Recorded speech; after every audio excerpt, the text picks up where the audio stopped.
Welcome back into Churchill Downs here in Louisville, Kentucky for LEX 18's special coverage of Derby 144. Again, we're so excited to be here today and to be bringing you this special coverage. We've just got all sorts of good stuff, whether we're talking about the contenders, the fashion, you name it. It's good to be here. I'm Kevin Christopher alongside Angie Bevan, and I'm sure you're familiar with the phrase, it's the little things that count. So have you ever wondered, as you watched that bump shot when we came in there, just how hard it is to get those horses into the starting gate? To be honest, I guess I wonder. Yeah, I know I don't tough. want to be the one doing it. It certainly takes a lot of training, precision, and nerves of steel. We've seen some struggles over the years at Derby But getting those sometimes, horses in the gate. isn't it the one that's causing the trouble? You keep an eye on them because they're maybe. Anyhow, let's check in with Tiffany Jackson. She's got more on a behind-the-scenes look. Kevin, Angie, sorry. My bad there.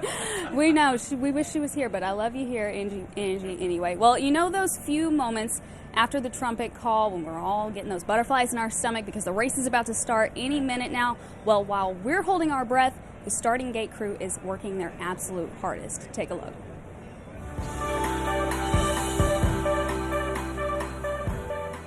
There are thousands of employees within Churchill Downs making sure the day of the Derby runs smoothly. But some of the most important among them are these few guys in jeans and muddy boots because their entire job is to literally make sure the Derby runs smoothly. My job is just to really talk a horse out of doing something. They're very, very anxious. They're very excited. They know what's coming for the most part. The Churchill Downs starting gate crew is made up of about 20 men who lead the horses into the gate and make sure the rider is secure inside to give everyone a fair start.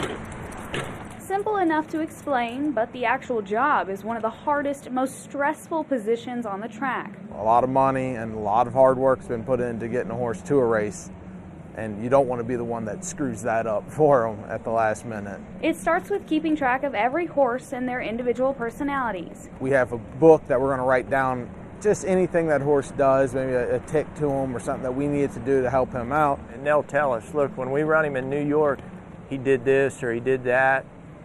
So we've got kind of a heads up what they're going to do before they ever get to us. And to add to this stress, it's all happening within seconds. We've never gone over 2 minutes yet. It's a lot of muscle memory too, because you're going to have to make a move and you can't think, what should I do? It's got to be an instinct of jumping on it and getting it done. Then put it on a stage like this. The stress and nerves are higher than ever. When that crowd's cheering and they play My Old Kentucky Home, there's nobody in the world that says they don't get jitters, they don't get excited, there's not a bigger feeling to that race. But once the horses come behind the gate, these guys kind of forget about all the hoopla and everything, and they do their job because they are professionals. When I grab a horse, it's business, and I know that, so jitters go away as soon as I get the horse. They're all in line, ready for the start. They're off in the Kentucky Derby. 2 steps, that's all I'm going to need out of a horse. When they break, he gives me 2 good, clean strides away from them gates, and then I can relax finally and then enjoy the moment. Certainly a very important job here at Churchill Downs. All right, let's send things over to Keith and Charlie. Hey, guys. What's going on? Usain Bolt, the fastest man on earth.